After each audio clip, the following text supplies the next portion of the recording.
ukimpenda mtume wapende wake zake.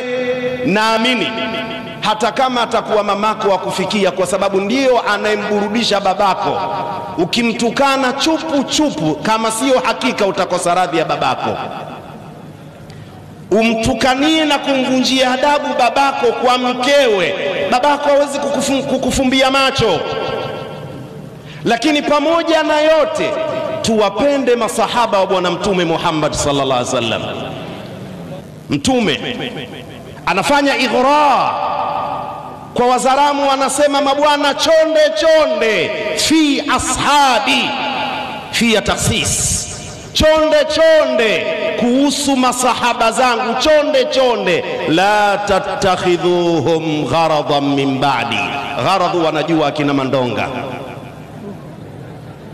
Msiwafanye masahaba zangu kuwa panchibegi la kujifundishia ngumi.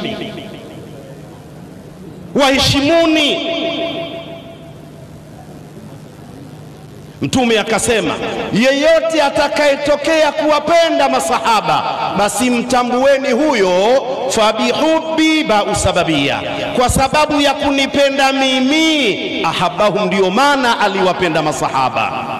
Waman abaghadhahum, na yeyote ambaye atawasema vibaya na kuwachukia masahaba min ghairi istithna, fabibughdhi abaghadhahum, msishangae huyo kwa sababu amenichukia mimi ndio maana anawachukia masahaba zangu.